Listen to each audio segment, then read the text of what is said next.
Hey, Nick, how you doing, buddy? I'm good. How are you, Rob? I am good, hanging in today. Thank you for taking some time out. I'm sure it's a very busy schedule for you, being that it is the season of Halloween. And on the phone, if you don't know who Nick Castle is, he is the original Michael Myers, aka The Shape. And the movie's been back in theaters for the past few weeks, 46 years after it came out. It was shot, I think, 20 days, right, Nick? $300,000 was the budget at the time. Was very low budget, and 46 years later, when you first put on that distorted Captain Kirk mask, did you think that you'd be talking to DJ on Long Island about it still running in theaters?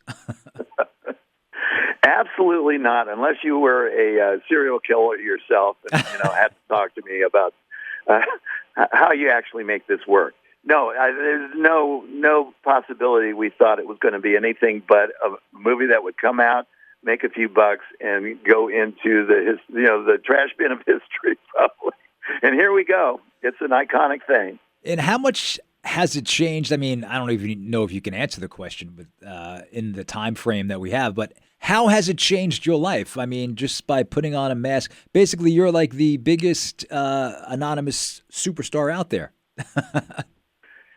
That's right. Well, it didn't do much during the course of my career. I'm 77 now and retired. But over the last decade, I've been going to conventions, of fan conventions, where people will want to meet the original Michael Myers. And that has changed my life. For instance, this year I've gone to over a dozen conventions over the year, many in the last month because of the proximity to Halloween, and get to meet folks, not only for Halloween, but some of my own movies where they come and give me a lot of love for some of the stuff I did. It's quite an experience, unique to filmmakers who never get to meet really fans. We just throw that stuff out and hope people are enjoying it. Now I get to find out. And I have to add, your own personal list is very impressive. I mean, you directed The Last Starfighter, 1984, but you also wrote Escape from New York. You directed, it's kind of become a cult classic, The Boy Who Could Fly, Dennis the Menace. You also directed Mr. Payne, which was Major Payne, excuse me, which was with Damon Wayans. And I didn't know this. And again, I'm going off of Wikipedia, so please correct me because most of the time they could be wrong. I didn't know well, I knew that you wrote the story for Hook in 1991. Now, Wikipedia says that you were replaced by Steven Spielberg as director. Is that true? That is true. I was good. Yeah, I had developed the screenplay with the writer for over a year, and we were casting, and we put out the casting list to Dustin and Robin, and then he did.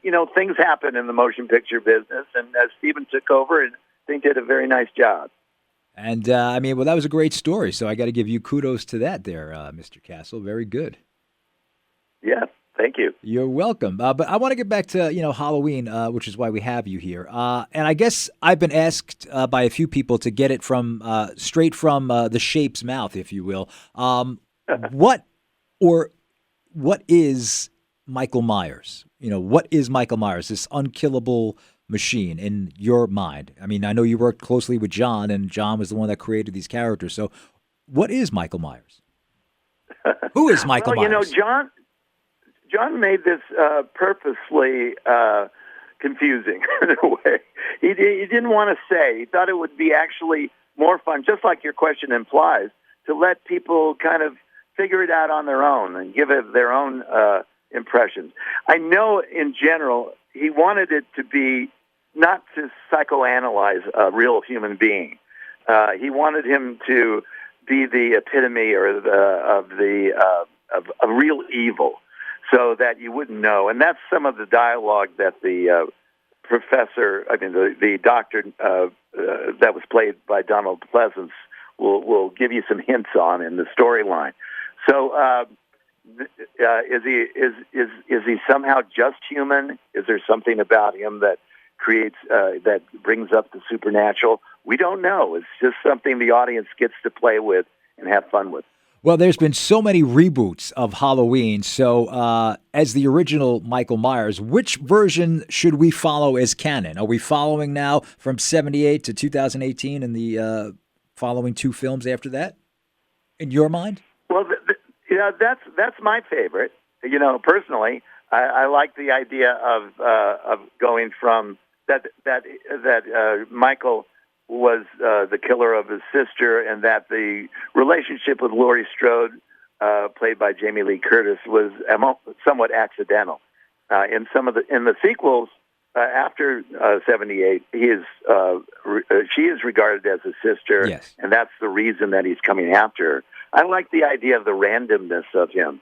I think it's scarier. I think you are correct. And Halloween also was known for not having any blood at all. In fact, I just rewatched it, and I think the only speck of blood that you saw was on the knife, and there was the guy, I guess that where Michael got his jumpsuit from, that was laying there, and it just looked like he was, had red blotches on his chest. So with all these new movies, especially Terrifier, that's known for like disgusting gore, what was so magical about having no gore? And that's a movie that we're talking about, again, 46 years later. Well, John built this movie around suspense, and suspense doesn't need gore. Suspense needs anticipation of gore that you may or may not ever get. But that's the fear. You're waiting, looking in the shadows, because you, as the audience, knows the bad guy's there.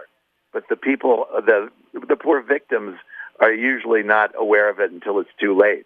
So that's a way of approaching horror and suspense that I think is underutilized quite a bit, and a lot of people use just the actual gore itself. Although, as far as Terrifier is concerned, I know those filmmakers, and I know David, who did the character Art the Clown, and it's just almost another genre of film.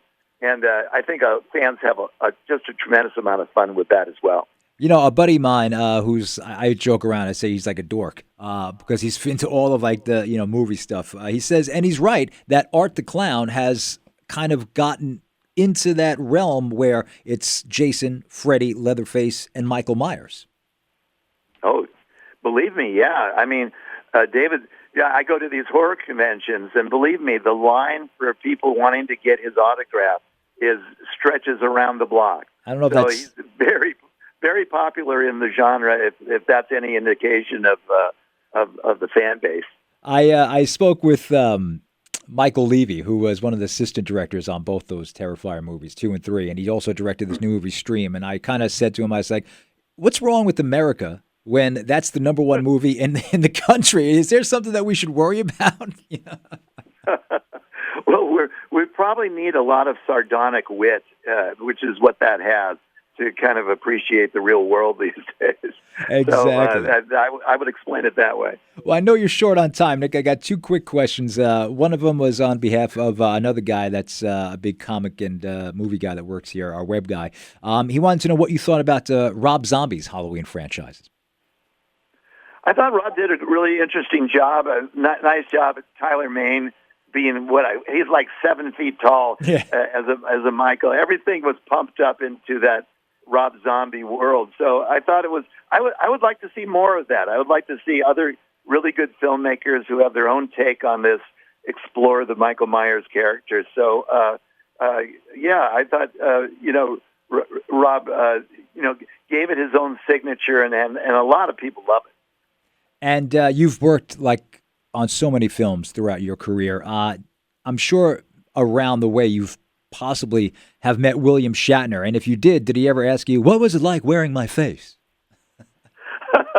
No, unfortunately, I've not. I've actually been to a convention with him. I was wanting to go over and say thank you for your face for all these years. But I hear he does get people coming up with the mask, from the Halloween mask, and signs them in good humor. So, yeah, I've always been a fan of his. So someday soon, hopefully, very soon, I hope, I'll get to thank him for his efforts here. I spoke to him a couple of times, and I did ask him once about the mask, and I said, did you ever wear it going trick-or-treating? And he said, I did once, and a lady was being a little difficult with my daughter, and I had the Michael Myers mask on, and when she was mean, I pulled it off, and she saw my face, and she ran. And that was basically what he said.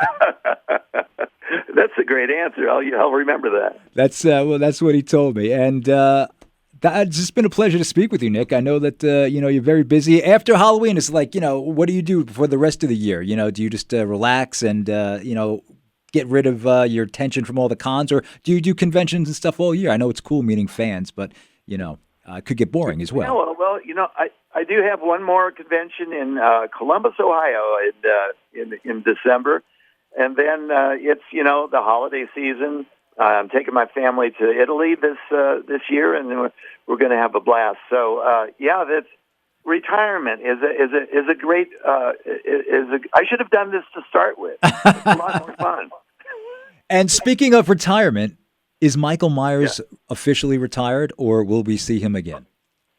Oh no. Yeah, I spoke to the folks who own the character. They're busy trying to think up the new approach to Michael and the Halloween world.